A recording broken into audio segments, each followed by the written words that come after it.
It's sick intro. We're back, baby. Yeah, after like a month, all you just hear, ooh. We're back, baby. Back, baby. All right, I got no idea what episode it is, so you don't even need to ask. I'm just going to pick a number. 68. It's 58, I think. As from going off of the ones that I have listed, this should be 58. So. Oh, you think you know, boy? I really don't is the crazy part.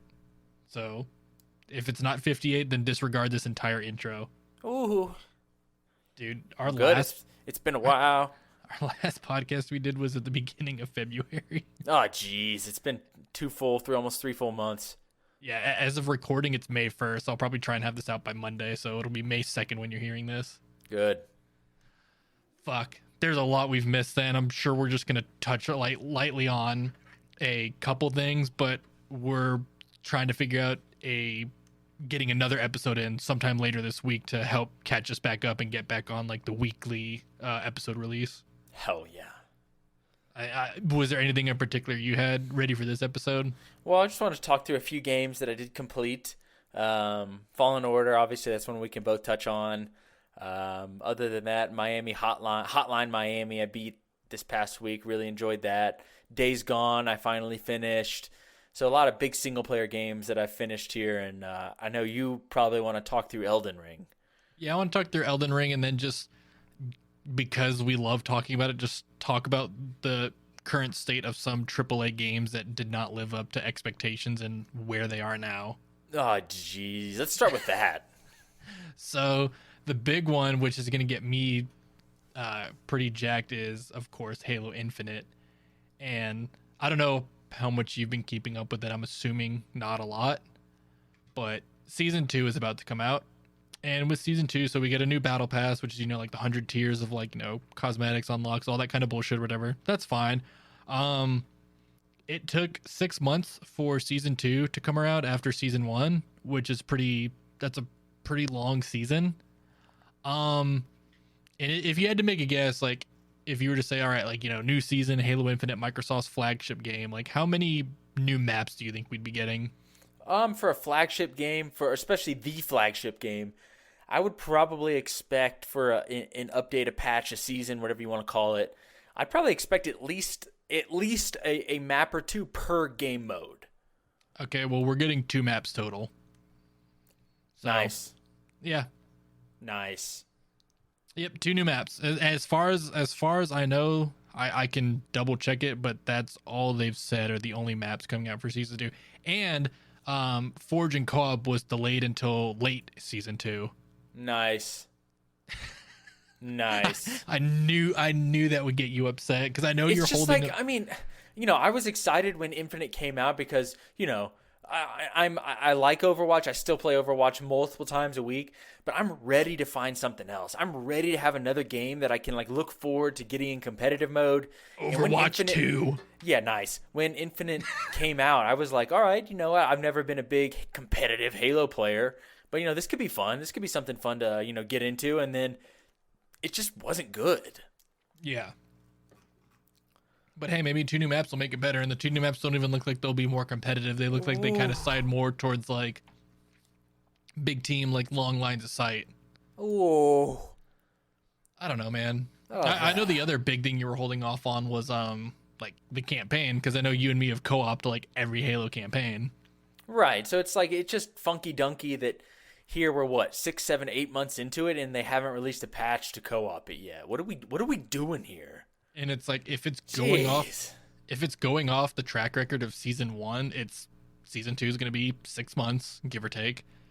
And I'm assuming that Forge and Co-op will come out at the latter half of that 6 months, which is just jeez.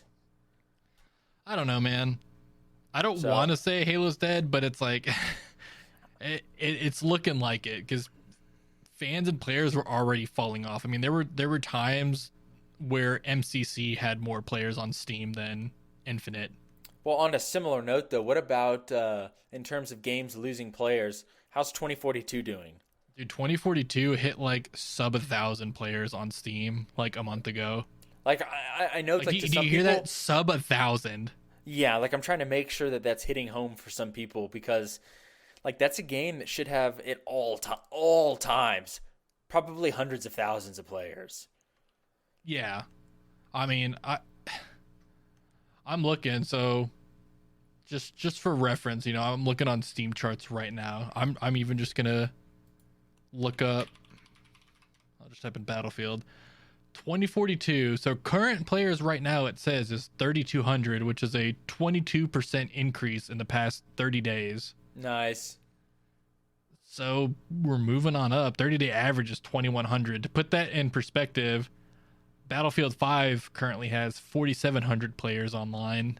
Battlefield 1 has 2,500 and Battlefield 4 has 2,400. Nice. And it's like, granted, this is just Steam. There could be people playing on Origin or whatever, but with the new Battlefield games coming out on Steam, I think it's a fair assumption, at least for Battlefield 1 and 5. 4 didn't come out until Steam until last year. So, and the fact that it's only less than 1,000 behind in terms of player count on Steam, that means there's more on Origin. Right. I don't know, man. That's upsetting. What a mess. What an absolute mess. Like, for reference, Team Fortress 2 currently has 77,000 players online. That's nuts to me that TF2 still has that many players. That's actually insane. That number kind of blew me away. Peak players the last month was 94,000. I mean, that's pretty good. Was there an update that came out? I mean, I know you follow TF2 a little bit more than I do. Did something happen, or is that game just like still that timeless? I mean, I'm biased in a positive way for that game, to where I would say it's just because maybe there's been a resurgence back to it when people are realizing just how god awful a lot of these games that are coming out are. Yeah. And then you go back to a game like TF2 where, yeah, they've tweaked things over the years, but there's never been like even from launch with TF2, there was never a class that was OP. There was never a character that had an ability that wasn't fair. There was never a gun that was unfair. You know what I mean? It's like that game was balanced from the beginning. Dude, that's the thing too, and I think with like people getting kind of like burnt out on Overwatch, the game that you used TF2 as a heavy inspiration. I think people are just being like, why the fuck would I play Overwatch when TF2 does it better? Right. Like, even I'm not the biggest Overwatch TF2 fan. It's like, I like TF2. It's fun. Like, if you were like, hey, let's play it, it's like, I'd boot it up. But it's like, I also know that a lot of lobbies are just overrun with like hackers and stuff. Right. But, dude, yeah. Gaming's in an abysmal state. It's really bad right now. But, let's talk about on the flip side, let's talk about some of the positives. Hell yeah. So I would say for me, I did just finally play Jedi Fallen Order, which came out in what, 19? I think so. Maybe 20. I don't know. I'll 19 or double check 20. I'll double check while you check on it or tell about it. Yeah, and so obviously if you haven't played, I'm sure I was pretty late to that party. I had played it back on PlayStation, but I wasn't a fan of it. I don't even know why. I think it just wasn't quite what I was expecting because it's almost a combination of like a Star Wars game with Dark Souls. We're not quite as difficult as Dark Souls, but it's still, even as a Jedi, you can't just run around just like cutting things down. You have to dodge, you have to block, you have to defend, you have to get out of the way. Yeah, it's not like a Jedi Knight where you're just hack and slashing your way through like an army. Right, exactly. Also, it's November 10th, 2019. Nice. So yeah, pretty close. And one of the things that I liked about that game once I, got into it, once I got it on PC and started enjoying it, was that I realized they did a really good job capturing the fact that, well, newsflash, you're not a Jedi. You're a Padawan. You're like a much younger guy who's not very advanced in his skills yet. And so, yeah, there are a lot of battles that you're not freaking Obi-Wan. You know what I mean? You're just some random kid. You're not Obi-Wan or Anakin. You're not the chosen one. You're just a guy whose training got cut short. Right. And so, once I started buying into that, the game for me got a lot better. The graphics were pretty good. The animations were cool. The worlds were good. I liked them. My only real knock on the game, like if I had to give it a score, I'd probably get an 8.5 to 9 out of 10. The only things I didn't like were some of the dialogue was a little forced. And there was a little bit too much of the, you need to go back to this planet. Backtracking.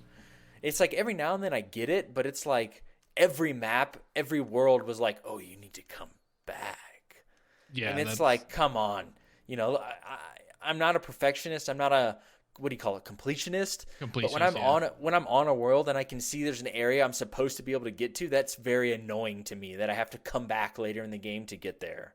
It is kind of annoying to like, you can see like an item or a ledge, and it's like, you know that it's like, oh, the next planet I go to, I'm gonna get the ability that lets It's me like cross nice. that ledge. It's like, why? Make it a puzzle for me to get there, not a you don't have the ability. I'd be down with that. Right? It's just, I don't know. So overall, I really liked the game. I'd recommend it to anybody, with the caveat of understanding it's gonna be difficult. It's Yeah. not easy. I died a lot in that game. I don't know. What are your thoughts on it? I know you were a big fan of it before I ever, I thought touched it.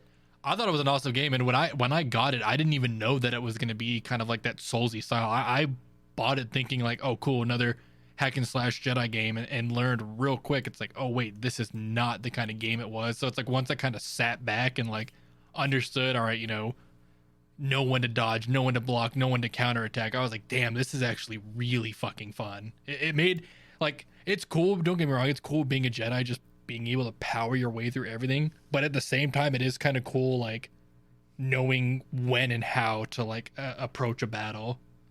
Right. I would agree with that. I think that's the right way to put it. So What about overall, I'm a big fan of it. my biggest gripe with that game is like, yeah, the backtracking part was kind of annoying. My other like, and like it's a small gripe, was like how many environmental like slides they had to get you from one point to another. That.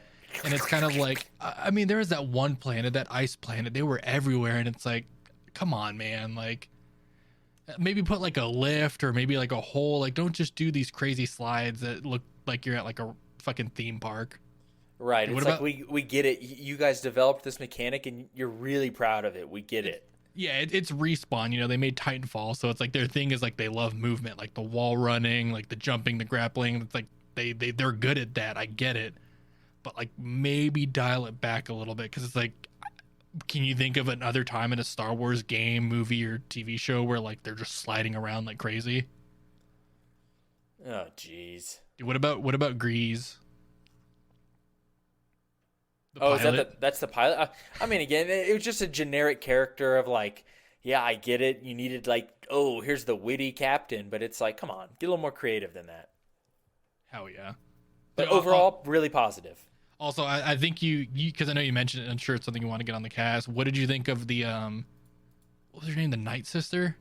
Like, I remember you were talking about her a lot. No. Yes, good call. So I already forgot what her name is in the game, but yeah, it was like, I can't remember either. Fuck. but what my Night point, Sister Marin. yeah, my point about her is that, and I'll use Halo as the juxtaposition of this, where what was her name in Halo? Sarah Palmer.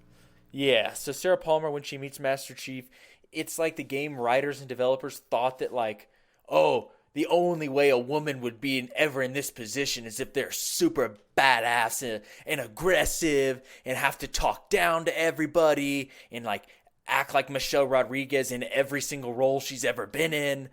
You know what I mean? And it's like, so again, Palmer meeting Master Chief, who saved the world, who knows how many freaking times at this point. And then her comment, I thought you'd be taller. But being serious, it wasn't a joke. It was like, okay. And then you juxtapose that with Fallen Order, where, what was her name again? Night Sister Marin. Like, Night Sister Marin was a very strong female character, but without the bullshit. You know what I mean? It's like here's a real character. It's like, stop making these strong women in games that have the one personality, because that's not realistic. You know what I mean? It's like, just because a woman is like strong doesn't mean they walk around going, ha ha ha, fuck you, man. I'm better than you, Master Chief. I'm better than you. Ha ha ha. It's like, what are we doing here? I'm getting fucking pissed talking about this. The other game, like, because I was thinking about it whenever you said that. The other game I thought did that pretty well too was God of War. How you meet the witch in the woods or whatever, and she's exactly. just a normal character. She's a god. She's an Aesir god, and she's not sitting there flexing like, I'm a fucking god, you can't mess. She was human. Even when her fucking like son dies, she's not like, doesn't pull out this crazy god power. She's just more grounded, and she's like, you're gonna regret what you did. Like, this wasn't the way to like handle it. And it's like, cool, make more characters like that. Right, and that's my only point, is that I thought that Fallen Order did a really good job of like making a female character that was strong, but without the Michelle Rodriguez-ness. Hell yeah. You know what I mean? It's like, oh, I'm so badass. You just can't even comprehend how badass I am. It's like nobody's actually like that in real life. Who do these writers think that they're creating here? Like the ideal fucking like badass character that just gets like the average like teenager like, oh man, so fucking cool. So anyways, my point being is just I thought they did a really good job with that character, for example, of, you know, hey, here's an actual person, that a character that you can actually not identify with, but you can get to know and understand in the game as like, okay, you know, this is like a real character. I can actually connect with this person versus Palmer. Hey, Chief. Yeah, I'm better than you. Why aren't you taller, boy? It's like, what the fuck is that? Yeah. And then, you know, the writer sitting there, oh, this is so gold. This is gold. Where's my promotion? I love how ever since Halo 4 came out and that cutscene played, you've still been angry about it. Because it was so bad. It really was. It's like, I don't give a shit the gender of a character. I give a shit of how you write them. And it's like a disservice to strong, like, female characters when you just make them all like an asshole. You know what I mean? It's like, what are we doing? Yeah. You make them all just the generic, like, that's the right word. Like, yeah, that's the right word. Masculine fucking, like, okay, we get it. You have bigger balls than, like, the average guy, but it's like, all right. But that's the right word to use, generic. It's like, stop making these generic characters and make some real ones. Hell yeah. Like, a strong woman doesn't have to... It's like, okay. You like that. Because last time I checked, strong men, if they go, we're like, what a fucking asshole. Not like, oh man, he's so strong, so cool, so cool. Unless it's bloat. Oh, fuck yeah. Ah. So anyways, that's my rant there on that one. I just thought they did a really good job with that character. Hell yeah. I thought they did a great job with every character in that game, to be honest. I liked every character. Even Cal. I thought Cal was a really good character. Cal. Cal Kestis. Oh, Cal. I mean, dude, I'm thinking about female characters and stuff in games now, and especially Star Wars. I'm just remembering KOTOR fucking Bastila whenever you find her after the swoop race, and she's like, you know, like, I could have gotten myself out of that, and it's like, I rescued you, dude. Is that why you were in a fucking cage? That's like my favorite dialogue is, I think, even if you have like one of the characters with you, I think it's like Karth's like, he's like, you know, you were the one trapped in a cage, right? Yeah, but and she's again, just like, she's like, I didn't need your help. I had this covered, and it's like, all right, dude. The only thing I'll throw in on top of that is, again, Kreia was, again, a good, strong female character. You know what I mean? Was such a good character. Exactly. And so, again, it's like, as soon as these writers, I don't know, maybe they've just never talked to an actual strong woman. You know what I mean? To where they don't walk around. They don't do that. They're actually just like a normal fucking person. Yeah. Like, God damn, man. I'm wondering if the mic short out during that. No, I'm looking at the soundbar now. It's just huge. I'll say, yeah, I'm sure when I get the file for it, I'll just see this big block of like a waveform, and it's like, all right, nice. Well, on another bright note, I did finally beat Days Gone. I'd probably give it a 7 to 7.5 out of 10. You know, cool story overall, good game. It's just, you know, and you can even hear my voice. I'm not super enthused about it. You know, it was probably 10 hours longer than it needed to be, kind of thing. I heard it was good, and then like the ending part of it was where it kind of like faltered. Yeah, it's just, I don't know. I don't know shit about the game, like anything in the story, but I talked to one of my friends, and they were like, oh, the game's good. Like the ending was kind of like, the ending like quarter or whatever was kind of just like, eh. I mean, it's just, I don't know how to describe it. Like, the story overall was good, but they clearly set it up for a Days Gone 2. And it's like the most interesting part of the story for me, this isn't a spoiler, the game's been out for like fucking 5 years. It was, you know, the government's involvement in this virus that got out. and where's Yeah. that going? They're still researching it, and then they just kind of like left that storyline as was, and just like, oh, game's over. So again, mechanics are pretty good. Overall, the world was pretty good. I'd give it a 7. I even bump it down to a 7, not 7.5. Give it a 7 out of 10. Hell yeah. But How are the hordes? Were the hordes like as big as they were advertised originally? yeah, those were definitely the hardest parts of the game, and those were fun and they were hard. But again, that without those, the game would have dropped down to a 5. Damn. Yeah, but on the flip side, a game that I have to give probably a 10 out of 10, just because again, and I'll explain why. But Hotline Miami, fucking badass, dude, badass, man. It's, if you don't know it, it's top down shooter, pixelated as hell. You could run it on like a computer from 20 years ago, kind of game. But like the soundtrack is just unbelievably sick. Yeah, see, I haven't even played Hotline, but I have listened to the soundtrack before because the soundtrack's so just that sick. Good. And so I'm not going to spoil anything, but the premise of the game is you're this guy who's kind of losing touch with reality. He clearly does a lot of drugs, alcohol, and he keeps getting these calls on his phone that are like he's working for this group that's hiring him to go do these hits on like the Russian mob in the 80s in Miami. And so just like that already sets the stage for just wildness.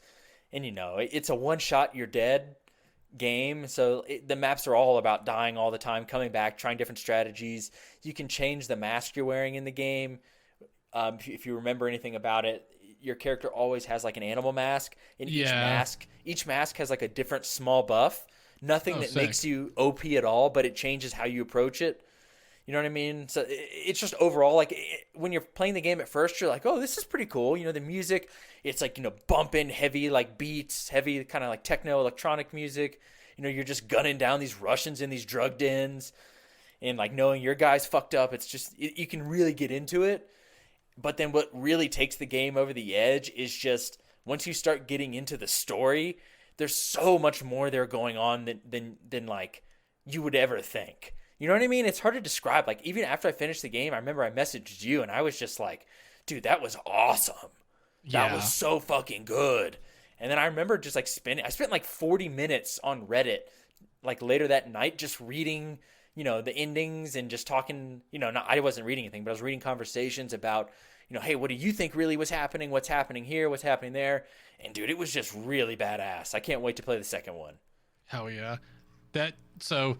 All I'll say is, can you tell the difference in energy in my voice between that and Days Gone? Hell yeah. I mean, so just because we made the concept, and I'm pretty sure I told you about it, like when it was announced about a month ago. But, you were talking about, Hotline Miami. It's like, you guys kind of losing touch with reality, like kind of like on drugs himself or whatever. Did you see that Max Payne and Max Payne 2 are being remastered? Yes, I did. So what are your thoughts on that? I can't wait, man. Max Payne 3 is like one of those black sheep, one of my favorite games of all time. You know what I mean? I wonder why it's only 1 and 2 then, because it's not 3. It just says Max Payne 1 and 2. Like, I wonder why 3 isn't being remade. I don't know. I don't know. Maybe they've got something in the works. Is it more modern? Maybe like. I mean, 3 looks decent. Like if you go on their community content. Came out in 2012, so it's not that old, but like. Again, it's another one of those games. I know I've talked about it on the podcast, but like where you're bodyguarding for like some really rich people in Brazil, and like you're supposed to be kind of like off shift on this yacht, and the yacht gets attacked. So of course, like Max Payne's got a serious alcoholism issue. It's like the mission starts with like you hearing an explosion and like Max Payne actually being drunk as fuck, and like it's really hard for you to aim. You know what I mean? But it's like you're like barreling down like these like the corridors of this yacht trying to get to like your VIP, and it's just badass. It's like, what other game does that where the character's actually wasted? Hell yeah! In the middle of a mission. That's pretty sick. I mean, Conker did that a lot. Bring me more sweet corn. I love that game. Fucking. Anyways, what else do you have? The only thing I really want to talk about was like, this is going to be a very review heavy episode, and then we'll probably tackle more shit later. But I finally caved in and bought and beat Elden Ring. Oh yeah, I almost forgot about it. And like I'll stay away from like story spoilers and stuff like that, but it's like, Well, I mean, I'm can you really spoil it? You don't even know what's going on. I mean, I know a little bit more now after like reading more into it and watching some videos, but it's like, you know, I was never really the biggest like From Software fan. Like I know that they've made like games that were like critically acclaimed. I'm pretty sure multiple FromSoft games have won Game of the Year. Like I'm pretty sure Sekiro did. I think one of the Dark Souls did, if not multiple of them. But even whenever like Elden Ring was announced, my initial reaction was just like, okay, like, and then it's like, it came out, and the amount of praise and like player count that that game was getting for a single player game was absurd. Like it took like the fifth highest like concurrent player count on Steam of like all time, and it's like for a single player game to do that, it's like, all right, y'all must be doing something right. And people were talking about it for a long time after launch. Like reviews were through the roof, and I was like, you know what? Like I'm not the biggest fan of these games, but with this kind of a launch, with this kind of a response and reaction, like let's try it out. And it's like, bought it, started playing it, was getting my ass kicked, and then kind of started like learning like how to play FromSoft games. And it's like I pretty much did not put it down until I beat it.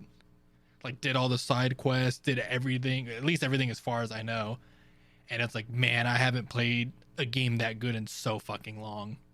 Good. It That's was good to hear. I mean, I have it, but I haven't played obviously as much as you've only put a few hours in. And again, like you said, it's not my style of game per se, but so far, I mean, nice voice crack. Like, what am I, fucking 12? So far, I really like it. I mean, the gameplay feels good. I was talking to Kevin offline. The only thing that is making it harder for me to really dive in and get into it is that, like, what the fuck is going on? What are we Yeah, see, doing here? that's the thing, is it's like well, also too, in the fact that you're coming fresh off of like Fallen Order, like a very similar style, like your transition to it will probably be better than like someone who just picked it up like me. Because like I even remember like, when you fought the giant, you like beat the giant your first try, you were like going through bosses like first try, and it's like I remember that giant fucked me up for a while.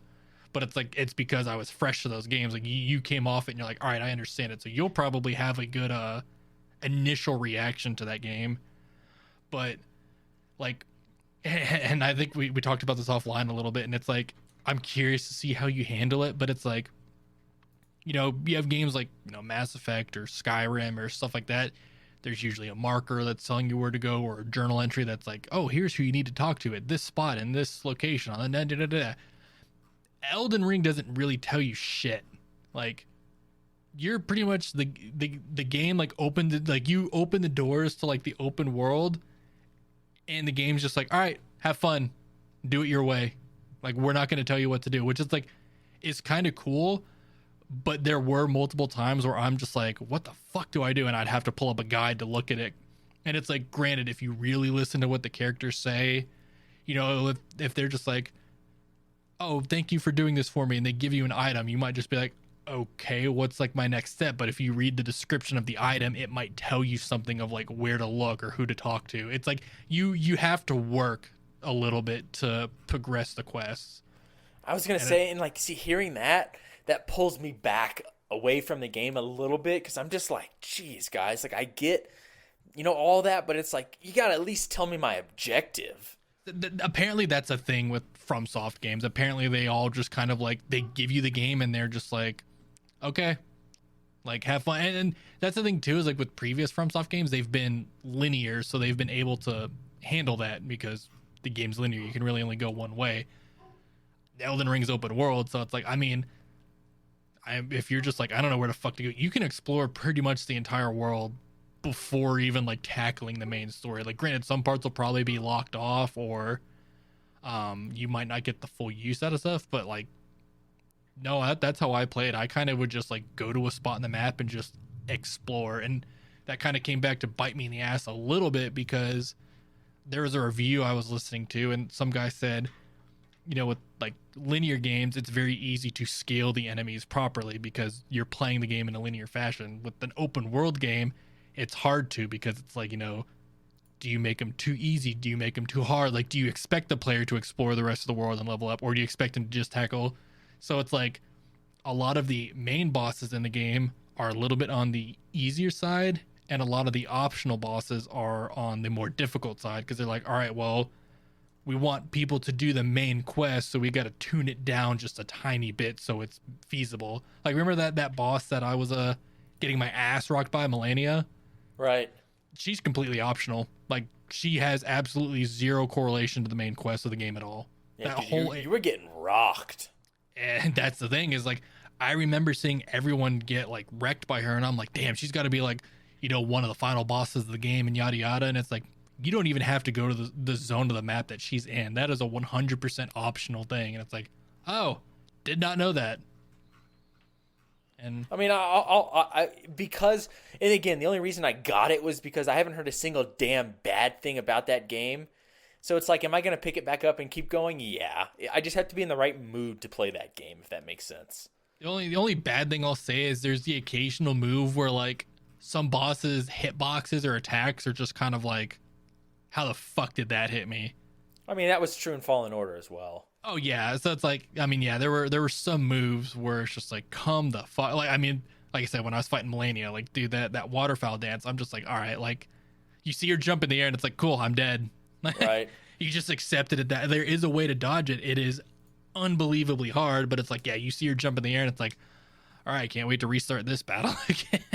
Well, I know we're already about to bump time, but just one Yeah. one last note for us to close on. So I haven't seen you or really anybody still playing the second Dying Light 2. What happened with that? So actually, that's a topic that'd be. Or do you want to save that for another time? We can save it, because I'll fall back on it because I stopped playing it after I beat the game because I was waiting for more content, specifically New Game Plus. That update came out this previous week. So I'm going to install that update, play it, see if they added any other new content, like maybe some new quests or items or something to make New Game Plus worth it. So I'll play it, and I'm definitely down to talk about that later this week or next episode for sure. Okay. I say other than that, I mean, I've got still a ton of stuff to talk about, but if we're going to be back on more consistently, then I'm just going to go ahead and save it till next time. Yeah, about that, like I said, we'll try and shoot for another episode later this week because it's like I'm going to have this one out Monday morning, and we could probably get another episode Wednesday or Thursday night. Yeah, let's plan on it. We could talk about Alien. Nice. How they just give us new characters. Nice. Nice. Ooh. Oh, actually, next time remind me because you'll love it. Next time we're going to talk about Twitch. You're going to get pissed. Oh, you need to talk about your witchy twitchy gum gum? You're going to really like it. Why? But yeah. Because they're being so stupid. Talisman? Oh, God, it's so good. So awful, but so good. Fuck you. Ooh. All right, well, yeah. that's all I have for this cast. Fuck yeah, episode 58. Gonna try and stay back on track. It's like the 10th time we've said that we're gonna do that. But I feel like yeah. we actually are now, though. Yeah. But yeah, I'm definitely down. But like I said, yeah, this has been episode 58. We'll see you later this week. Any closing words? Are you smiling? Ooh. God, our smiling? our outros suck ass. Are you smiling, boy? Oh, just as a teaser for next time, we'll talk about Cyberpunk again and the Witcher 3. Yeah, nice. The Witcher 3 RTX update. We'll talk about all that. Oh, yeah, I'm down to talk about that for sure. All right, well, good deal. Until next time. Good deal? Is that a good deal, Willie? I almost smashed this microphone. Ooh. Can you get the fuck off my goddamn mic? Fuck you!